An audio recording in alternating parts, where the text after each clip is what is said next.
Good evening from a rather cold Kiev, the capital of a country on edge, fearful it could be on the brink of some kind of Russian offensive as Vladimir Putin looks to roll back what he sees as Western creep into Russia's sphere of influence.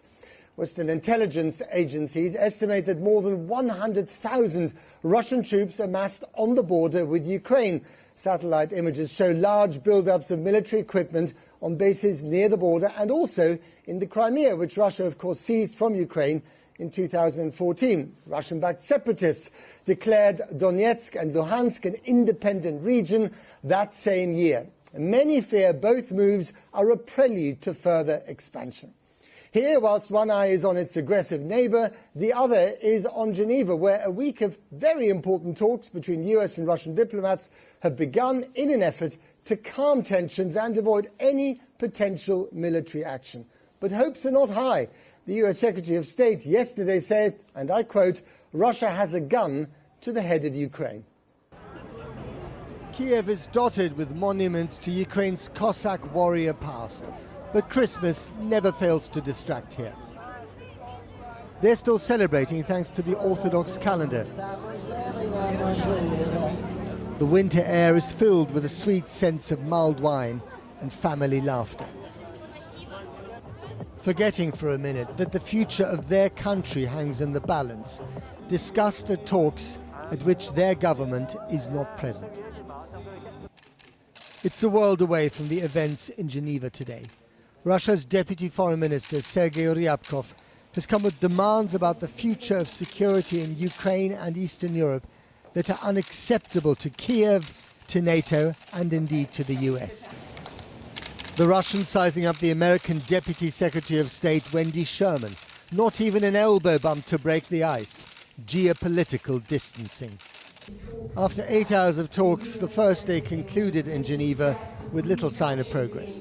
We need ironclad, waterproof, bulletproof, legally binding guarantees, not assurances, not safeguards, guarantees with all the words shall, must, everything that should be put in this bowl, never ever becoming member of NATO. Okay, shall we sit down? Thank you. The fact that they're doing so at all is already a victory for Russia. And it wouldn't have happened if Moscow hadn't piled on the pressure by sending 100,000 troops to the border with Ukraine, an invasion force in waiting, if not in name. One diplomat called it diplomacy by protection racket. No wonder Ukrainians have learned to hope for the best, but prepare for the worst. In this housing estate, a short drive from the center of Kiev, the caretakers just updated the signs pointing to the bomb shelter. His name is Yaroslav, and he takes me on a tour with his daughter Yana, who studies hospitality in Prague. So here in this shelter can be 1,800 people. Right, okay. So here can be 1,000 people from this building, and also we can take some people till From other buildings. From other buildings, yeah. So my father thinks that we and they don't want to fight, yes. All of. But if it will be, we need to save our country, of course, and we are doing everything for this. If you think this is a one-off, think again. Olga and Vadim are the caretakers in the residential block down the road, and they too have been preparing their building's shelter. How many people can fit in this area? I think that here 15 is maximum. 15? Yeah. How many people live in the apartment block?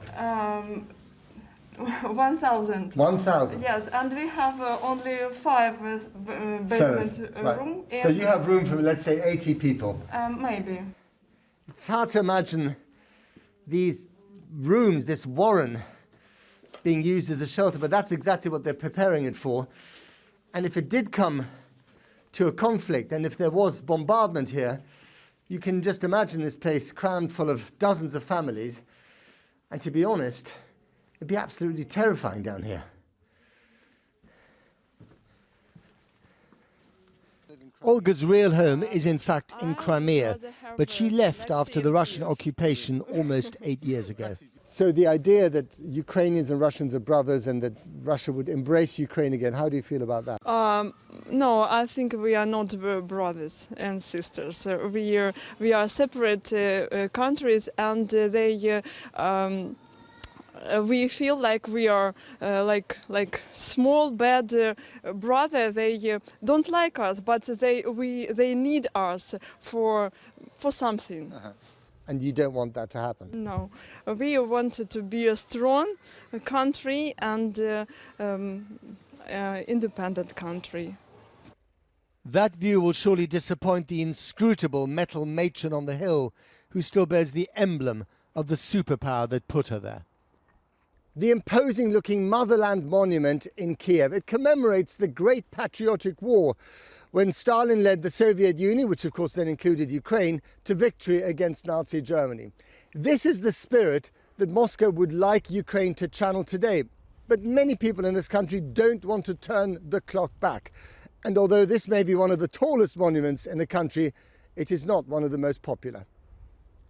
Ukraine was one of Europe's bloodiest battlefields in the last century. It is determined not to let history repeat itself in this one. Well, earlier I spoke to Andriy Yermak. He is the head of the President's office here in Ukraine, and I asked him whether he was upset that Ukraine wasn't actually part or represented at the Geneva talks. I think any security systems in Europe, any discussion, have to be started from Ukrainian case. And this is our principal positions. If Russia were to invade Ukraine, which many people still think is possible, is Ukraine now better prepared to defend itself than it was in 2014? Yes, of course. First of all, I'm absolutely sure that more than 90% of our population will be here and defend our countries. If it's happened, it will be verdict to the NATO. A verdict to NATO. And it will be the big problems because all the Western countries have to be explained to their society why you're talking so long time and this has happened. Do you now feel more inclined to join NATO? I know the Russians want you never to join it, but do you now feel more inclined to join NATO? We have this goal in our constitution. To join NATO? Our people, yes, we made these decisions. And only Ukrainian society and the members of NATO have the right to decide about it. And if somebody of the members of NATO against these decisions, please say about it properly, honestly and friendly to us. Do you think that the Western alliance, NATO, is now just too weak to defend Ukraine? I can answer a following way. The victory of Ukraine, the settlement of Ukrainian case, will be one of the biggest victories of all our partners. In the same time, some problems and continue of the war in Ukraine, or some escalation of this situation, will be one of the biggest losses of our partners and of these countries. Just one final one. The Russians are here, they say, because they're worried about their own security, about too many NATO weapons on Ukrainian soil, or too much NATO on their western border. What do you say to Russian security concerns? Let's talk about this, but start it from the stop the war in Ukraine. And if Ukraine were to fall, if it were to be invaded by Russia, if that were to happen, where would that leave the whole security arrangement that has existed in Eastern Europe, since the Second World War? In the second, it will be finished of any security of any countries, not just in the Europe, in all the world. Thank you very much. Thank you, Mr. Young. Well, joining me now is John Herbst, who's a former US ambassador to Ukraine. Thank you very much for coming on the program, Ambassador Herbst. You heard the Russian Deputy Foreign Minister tonight in Geneva, after 8 hours of talk, say there is no way that we are not going to insist on Ukraine never, ever going to join NATO. You just also heard the head of the president's office. I mean, they're at loggerheads here, aren't they? There's no agreement on this whatsoever. Are the Russians posturing, or do they mean it? The Russians certainly would like there to never be Ukraine in NATO. Whether they're willing to go to war, or rather to escalate the current war they're fighting against Ukraine over this issue, to me is a question mark. My judgment, as long as the United States and our allies and our partners remain strong, Putin will decide not to send those 100,000 troops into Ukraine. The West, in military terms, economic terms, and political terms, is much stronger than Russia. But unfortunately, Putin has been able to intimidate even Western leaders in the past, in connection, for example, with his war in Georgia in 2008, and when he seized Crimea in 2014. But the Biden administration has laid out some very strong measures they're prepared to take if those troops along Ukraine's border go into Ukraine. And I think that will probably hold Putin back, but not certainly. Likely, but not certainly. Okay, but the perception around the world is also that after the hasty withdrawal from Afghanistan, America simply doesn't have the will anymore to stick by its allies. So has that fundamentally weakened the West's position when it comes to Ukraine? Well, this is certainly a factor, and it's a negative factor, as you mentioned. But, when we left Vietnam in mid-1970s, people drew the same conclusion. And Moscow began its adventures in Afghanistan 5 years later, and in Southern Africa as well, and the United States came back. So those who are counting on the U.S. to simply lick its wounds and let Moscow, or for that matter, Beijing, run wild, don't understand the United States. I think Biden recognizes that pushing back against Kremlin aggression in Ukraine is critical, and I think we're seeing that. But at the same time, the Russians have already scored a victory by just getting America to these talks, because most people, even Russians privately, would acknowledge that many of their demands are simply impossible. I happen to agree with you. I think it was a mistake for the administration, under the threat of Russian troops on Ukraine's border, to begin these talks. But, they've now had a day of talks. The American position, as outlined by Wendy Sherman, and also as we've been given a glimpse of it by Deputy Foreign Minister Ryabkov, has been pretty strong. So I think that there may be impressions that the United States is back on its heels, but I think that is a misimpression. And I think Moscow is in the process of learning that.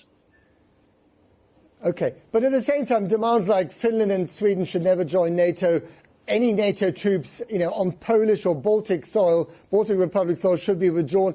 Again, this is just impossible stuff, isn't it? So what are they really up to here? Well, I think they may hope that by threats they can get some concessions on these very difficult issues, but I don't think that's going to succeed. It's also important to point out to Moscow that its very aggressive foreign policies have persuaded a majority of Ukrainians they should join NATO, and have persuaded even now Finland and Sweden that maybe they need to also join NATO. This is all because of Moscow's, again, aggressive policies against Georgia, against Moldova, against Armenia and Azerbaijan, and especially against Ukraine. Moscow has created the situation, their own nightmare, by their own... Okay, and in one word, do you think... Okay, got to leave it there. I was going to ask you one more, but we run out of time. John Herbst, thank you very much indeed. Chris. Okay, thank you.